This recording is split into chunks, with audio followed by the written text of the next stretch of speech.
기쁨인데 주 안에 살자. 주 안에 평안인데 주 안에 살자.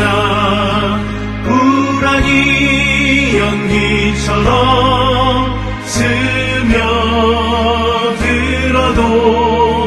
주 안에 사는 마음 기쁨 넘치네. 주 안에 사랑있네. 주 안에 살자. 주 안에 소망있네. 주 안에 살자. 거꾸로 성장파도 길어졌어도 주 안에 사는 마음 평화 넘치네.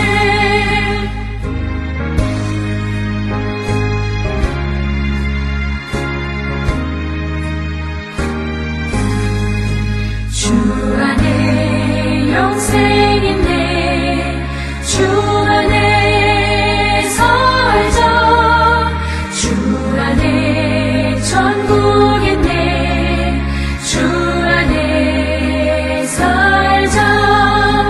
불길이 지옥처럼 솟아올라도 주 안에 사는 마음 생명 넘치네.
우리가 마음의 뿌림을 받아 악한 양심으로부터 벗어나고 몸은 맑은 물로 씻음을 받았으니 참마음과 온전한 믿음으로 하나님께 나아가자.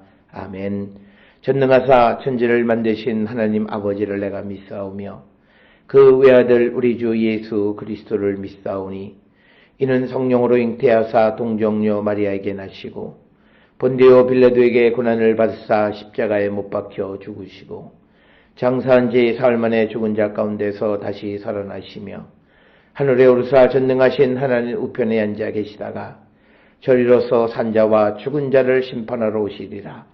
성령을 믿사오며 거룩한 공예와 성도가 서로 교통하는 것과 죄를 사하여 주시는 것과 몸이 다시 사는 것과 영원히 사는 것을 믿사옵나이다. 아멘.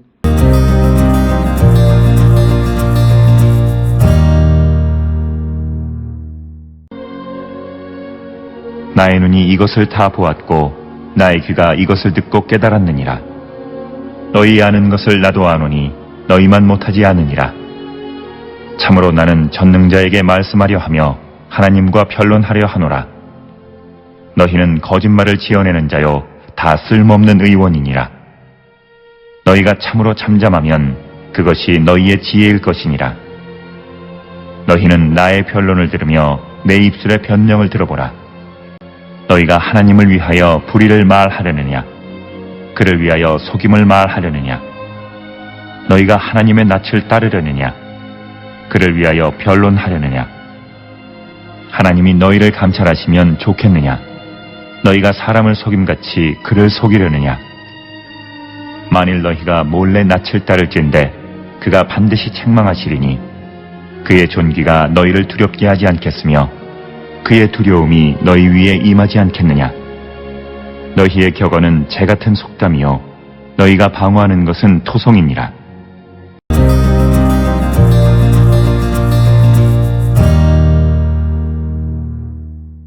욥기 13장 1절에서 12절은 12절에 이어서 소발의 첫 번째 말에 대한 욥의 대답이 지속되고 있습니다. 오늘 주시는 본문에 그 13장 1절로부터 12절에서 욥은 친구들의 생각은 불필요한 것이다 라고 하는 것. 그래서 그 친구들의 말을 들을 필요가 없다라고 하는 것을 강조하면서 그 이유는 자신이 그 모든 것을 깨달았기 때문이다 이렇게 말하고 있습니다.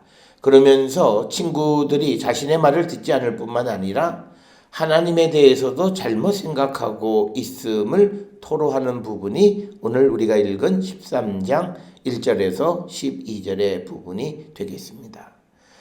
그래서 욥은 그 친구들에게 조용하게 있는 것을 말하고 자신의 경우에 대해서 이제 이 언급하는 내용들이 이제 13장 13절로부터 17절에 기록이 되어져 있습니다. 오늘 주시는 본문의 1절에 보면 나의 눈이 이것을 다 보았고 나의 귀가 이것을 다 깨달았느니라. 여기서 말하는 이것이라고 하는 것은 우리가 작게는 소발이 하는 말이고 또 넓게는 앞에서 엘리바스로부터 시작하는 그 욥의 친구들이 한 그 모든 말, 욥의 친구들의 가르침 이것을 의미하는 겁니다. 그래서 욥은 자신의 눈과 귀가 듣고 보았다고 자신 있게 말하면서 이 말은 욥 자신이 친구들 못지않는 영적인 통찰력을 가지고 있다라고 하는 겁니다. 그러니까 이 말에 내포되어 있는 의미는 잘 알지도 못하면서 너희들보다 더 잘 알고 있는 나를 설득하려고 또는 나를 가르치려 하지 말라라고 하는 그런 의미를 내포하고 있습니다. 오늘 주시는 본문의 눈과 귀는 우리가 정보를 보고 듣는 것의 기관입니다. 그래서 그것이 마음으로 가고 그것이 이제 입과 손과 발을 통해서 실천으로 나오게 되는데 오늘 주시는 말씀에서 욥은 자신의 눈과 귀로 모든 가르침에 대해서 알게 되었음을 말하고 있습니다. 그러면서 너희 아는 것을 나도 아노니 너희만 못하지 않으니라. 그래서 2절에서 욥은 자신이 친구들 못지않은 지혜를 가지고 있다라고 하는 겁니다. 오늘 주시는 이 본문의 말씀은 이게 욥이 교만해서라기보다는 제대로 알지 못하고 말하는 친구들에게 하나님의 뜻을 나름대로 파악하고 있는 사람의 그 친구들의 잘못된 것에 대한 지적으로 우리가 볼 수 있습니다. 그래서 욥은 자신과 친구들의 지혜에 있어서 동등함을 말하고 있는 거죠. 그래서 내가 너희들에게 교훈을 가르침을 받을 이유가 없다라고 하는 겁니다. 그래서 이것은 결국은 친구들이 이 욥에게 너는 뭐뭐를 알라, 하나님에 대해서 이거를 알라라고 말하는 그것에 대해서 정면으로 대응하는 내용이 오늘 주시는 1절, 2절, 특히 2절의 말씀이고 3절에 보면 참으로 나는 전능자에게 말씀하려 하며 하나님과 변론하려 하노라. 즉 오늘 주시는 이 본문 3절에서 우리가 어떤 문제를 직면하게 될 때 사람들을 통해서 대답을 얻는 것이 아니라 하나님과 전능자에게 말씀을 구하고 하나님과의 관계 속에서 그 문제를 해결해야 함을 우리에게 가르쳐주는 그런 말씀이 되겠습니다. 그래서 욥은 친구들의 어떤 위로에 의지하는 자가 아니라 하나님에게 의지하고 하나님에게 자신의 상황을 말하고 그래서 하나님으로부터 답을 얻기를 원한다. 그래서 욥은 이 말의 의미는 자신의 이 모든 것은 하나님과의 관계 속에서 생겨난 것이다라고 하는 것에 대한 분명한 인식을 가지고 있는 것을 발견할 수 있습니다. 그래서 욥은 그 모든 것을 하나님과의 관계 속에서 해답을 얻으려고 합니다.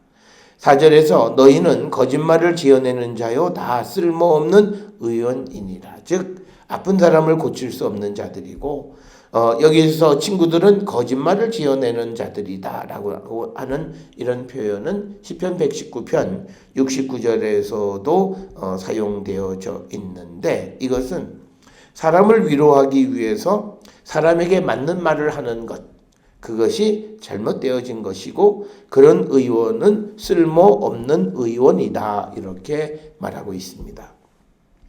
오늘을 살아가는 시대의 많은 사람들은 자기 말에 입맛에 맞는 위로를 받기를 원하는데, 우리가 그것이 정말 오늘 주시는 말씀처럼 쓸모없는 의원의 약이 아닌가를 생각해 보셔야 합니다. 오늘 욥이 13장에서 친구들에게 너희들이 나에게 하는 말은 거짓말이다 라고 하는 것, 그리고 너희들이 하는 위로는 쓸모가 없다 라고 하는 이 말에 우리는 귀를 기울여야 한다 라고 하는 겁니다. 그러면서 5절에 너희가 참으로 잠잠하면 그것이 너희의 지혜일 것이다 라고 이야기합니다. 그래서 이 말은 욥은 자신의 친구들에게 잠잠하게 있으면서 자신이 하는 이 말을 들어보라고 하는 그런 요청이기도 합니다. 우리가 잠언 7장 24절에 보면 아들들아 내 말을 듣고 내 입의 말에 주의하라 하고 이렇게 말하는 것처럼 우리가 무엇을 말해줄 때 하나님의 말씀에 우리가 잠잠하게 그것을 받아들일 수 있는 자, 오늘 주시는 말씀에서 제대로 알지 못하는 쓸모없는 의원이 누구를 고치겠다고 나서는 것이 아니라 잠잠하게 그가 하는 말을 들으면 오히려 그것이 그의 지혜가 될 것이다 라고 하는 겁니다. 그래서 6절에 너희는 나의 변론을 들으며 내 입술의 변명을 들어보라. 내가 무슨 생각을 하고 있고 무엇을 말하고 있는지 내 변명을 좀 들어보라. 그래서 나와 공감하면서 어떤 문제에 대해서 해결해 나가는 자가 되어야지 자기의 입장에서만 무엇을 분석하는 그런 자가 되어서는 안 된다라고 하는 것을 강조하는 그런 말씀이 되겠습니다. 그러면서 7절에 너희가 하나님을 위하여 불의를 말하려느냐 그를 위하여 속임을 말하려느냐. 즉 이것은 그 친구들이 결국은 하나님을 위해서 불의를 말했다면 하나님을 모욕하는 것이다 라고 하는 겁니다. 그래서 8절에서 욥은 너희가 하나님의 낯을 따르려느냐 그를 위하여 변론하려느냐, 하나님이 너희를 감찰하시면 좋겠느냐 너희가 사람을 속임같이 그를 속이려느냐, 만일 너희가 몰래 낯을 따질진대 그가 반드시 책망하실 것이다 라고 하는 겁니다. 그러면서 11절에 그의 존귀가 너희를 두렵게 하지 않겠으며 그의 두려움이 너희 위에 임하지 않겠느냐. 그러니까 하나님의 그 어떤 엄위하심이 임하게 될 것이다. 그러니까 하나님 앞에 거짓을 말하지 말고 잠잠하라라고 하는 것을 말씀하고 있습니다. 그러면서 11절에 이제 이 질문은 친구들이 하나님 앞에서 어떻게 행동할 것인가에 대한 질문입니다. 그의 존귀가 너희를 두렵게 하지 않겠으며 그의 두려움이 너희에게 임하지 않겠느냐라고 하는 이 말을 통해서 이 하나님 앞에 어떻게 행동할 것인가에 대한 분명한 입장을 가질 것을 말하고 있는 것이 오늘 주시는 11절이 되겠고, 그러면서 12절에서 너희의 격언은 재 같은 속담이요 너희가 방어하는 것은 토송이다. 흙의 대답, 그러니까 재 같은 대답이라고 하는 것은 생명력이 없고 현실성이 없다라고 하는 것이고, 또 방어하는 것은 토송이다라고 하는 것은 돌로 쌓은 성이 아니라 석축이 아니라 이것은 흙의 대답과 마찬가지로 아무런 쉼이 없는 것이다 라고 하는 것을 강조하고 있는 말씀이 오늘 주시는 13장 1절로부터 12절까지의 말씀이 되겠습니다.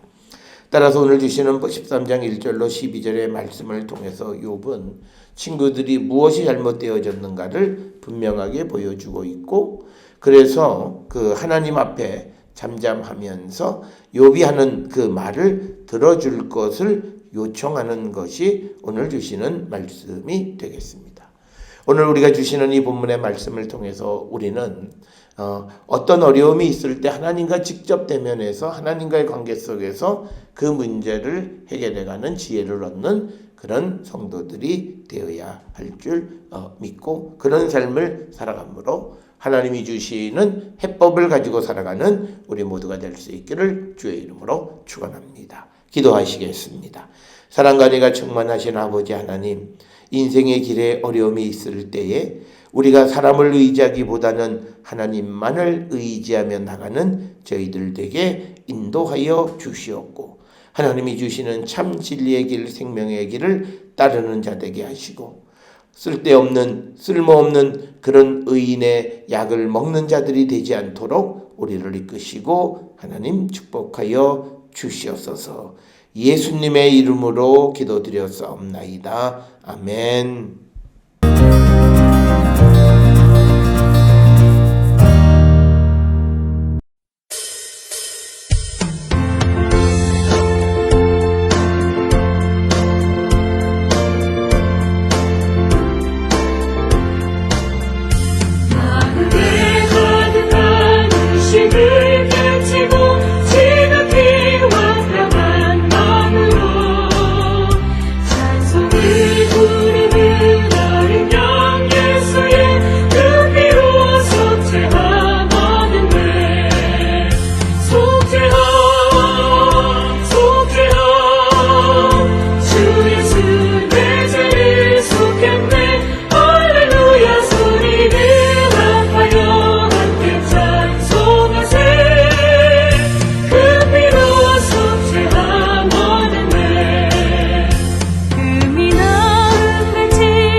기도하시겠습니다.